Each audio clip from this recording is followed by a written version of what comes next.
What's up guys? My name is Zach and today I am driving a 1986 Volkswagen Golf diesel. Up front is a 1.6 liter diesel inline 4 and down below is a 5-speed manual transmission. Now I am super excited to be driving this Golf diesel for many reasons, but the main fact is that I haven't driven a Volkswagen Golf from this era. I've driven older Volkswagens like the old Beetle, the Bus, and the Karmann Ghia, and I've driven more modern Volkswagens like the R32, Mark 5, Mark 6, Mark 7, and Mark 8 of the Golf. So I'm excited to share the Mark II Golf with you today. But before we get on to anything else, if you would like to submit your own vehicle to be reviewed by me, you're going to head on over to my website, zackpraedel.com/submit. It's a quick and easy submission form, and you would get a video of your car, just like the one you're watching now, of this Mark II Golf. But let's get back to that 1.6 liter diesel. Well, there were two diesels offered for the Mark II Golf, this 1.6 liter as well as also this 1.6 liter but with a turbo. This is the non-turbo diesel and it makes a whopping 52 horsepower. So let's feel those 52 horses. When it gets loud, you're supposed to shift.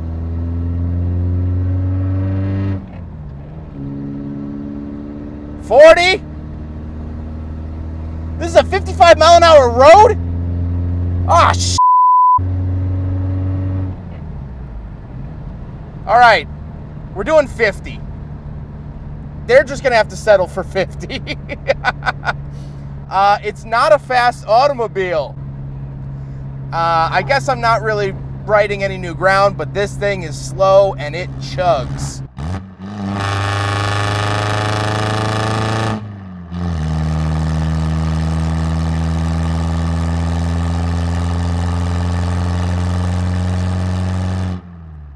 However, like I said, paired to it is a 5-speed manual. There was a 4-speed offered in the Mark II as well, but this gets the 5. Not like it really flippin' makes a difference. Last but not least, of course, the Golf diesel is front-wheel drive.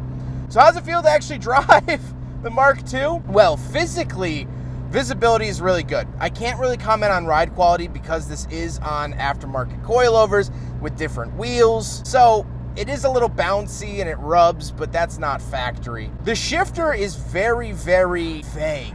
I often have to double check which gear I'm in, and of course that could just be because this is a car from the 80s. Steering is a little bit heavy, but very characteristic of cars from this era, and overall, it's a very interesting driving experience.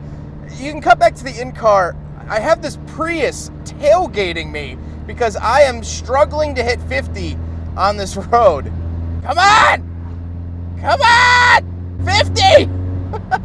With that stuff out of the way, let's talk about the interior. Well, in front of me, I get a gauge and a clock. Off to the left is my speedometer, and off to the right is just a clock. Because this was a base model Golf, they didn't find it worthy enough to receive a tachometer, even though this is a factory manual car. I also get some warning lights in the center, nothing too crazy there. And off to the left, still kind of on the shifter bezel, I get a dead switch, as well as my headlight switch. The steering wheel doesn't have anything on it as well. Very clean and simple. To the left of that, we get a climate control vent. Then we have our manual mirror adjustments. Haven't seen manual mirrors that look like this. Manual locks, and of course, manual windows. Moving into the center, we do get some more buttons for rear defrost, hazard, some warning lights, and a bunch of dead switches. Again, this is a base model. And off to the right, we have the original Volkswagen radio. Love seeing this in the car. AM and FM, that's it.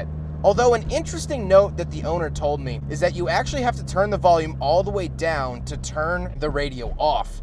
However, if you shut the car off, even take the key with you, it will still play the radio until you turn the volume all the way down to shut it off. Very, very strange from Volkswagen. Then we do have our climate controls, fan speed off to the left, 1 through 4, wear ascended up top, and temperature down below. Then I do get 2 climate control vents, some cubbies, and a pull-out ashtray, more cubby space, and then we have the shifter itself. Like I said, the shifter is pretty vague. However, it looks good, looks the part, looks very German, and I like seeing that. Then we have the handbrake and no cup holder at all. So by default, the Mark II Golf fails the big friggin' bottle test. The seats actually are really comfortable. They sort of have a 70s feeling to them where they're really cushy, they're fabric, they're bouncy. However, I am really enjoying them. They just are like so purposefully old car, I guess. But speaking of seats, this is the 4-door, and we do have back seats. So let's go do a back seat review. All right, so we're in the back of the Mark II Golf, and a couple of things to note. First of all, right off the bat, the back seat space is amazing. My knees are not hitting the seat in front of me. My head is not hitting the ceiling, even with my glasses on. Nothing.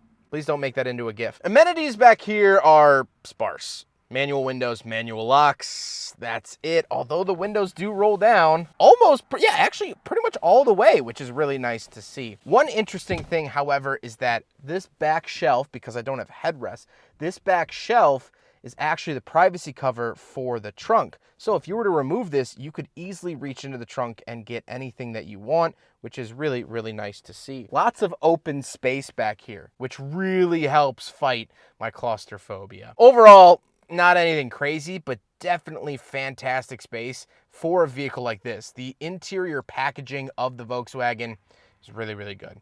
Let's hop out now. We'll take a quick look at the trunk and cargo space, and then we'll talk about the looks. All right, so we're on the back, and something I wanted to note, this is where you lock it, and then you push that in, and then pull it up. Pretty cool. Once we are back here, nothing really to write home about at all. You barely get a trunk liner. You get like a little bit on the floor, and that's it. And of course, the owner does have some necessities back here because it is an old car and, well, things sometimes go wrong. Other than that, nothing crazy to write home about. I do like this privacy cover, and it is removable, as you can see. But that is the rear trunk space of a Mark II Golf. Now we got to talk about the looks. And first of all, before we do the walk around, this has the Euro front end put on it for the single headlights. A little bit more of a cleaner look that the owner wanted. So this isn't how they looked from the factory in America, but I think it still looks good. Let's do a walk around of the Mark II. I love how boxy it is. I love how just unapologetically Volkswagen this car is. When I think of a Golf, I honestly think of this more square body style as opposed to the newer, more curvy style. And to me, I just love seeing that. But now let's get on to my final thoughts. What do I think driving the Mark II Golf diesel? Well, a couple of things to note. First of all, this vehicle was actually built in the United States, in Pennsylvania. They were built in several different factories across the world, but this particular Mark II was built in Pennsylvania. And it's also the first generation to carry the Golf name in the United States. The first generation, the Mark I, was actually known as the Rabbit. But when the Mark II debuted, Volkswagen wanted to simplify their products across the world. And so they decided to carry the same name across the world. So they changed the American name from Rabbit to Golf. Although Rabbit did make a brief reappearance in the Mark V as a trim level. So fun little fact for you there. And so I was really excited not only to drive this car because I haven't driven many Volkswagens or really any Volkswagens from the 80s at all. If anyone has a Volkswagen Fox, please let me know. But this is one of the original hot hatches that ever existed. No, this isn't the GTI, but the Mark I Volkswagen Golf was one of the first simple front-wheel drive hatchbacks that ever came to market. And I think it's interesting because this Mark II had to live with the creations that the Mark I started.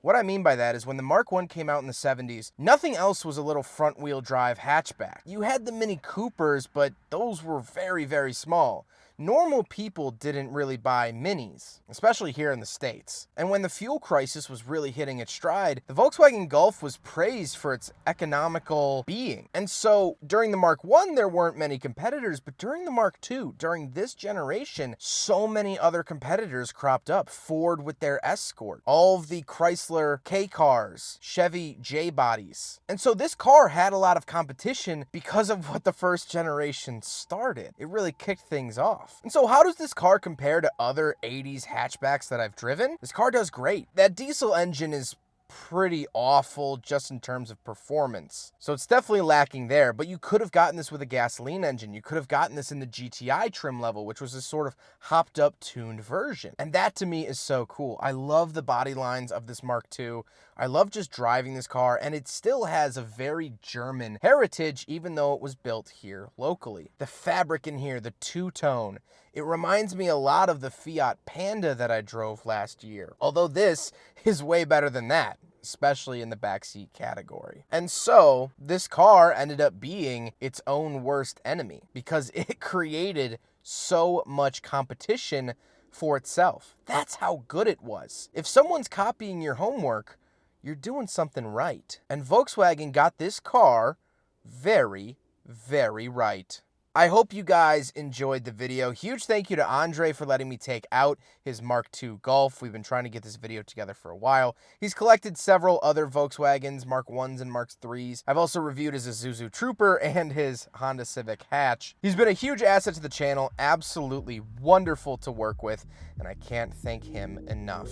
But I hope you guys enjoyed the video. Don't forget to rate the video, comment on the video, and subscribe if you really liked it. Take care, guys.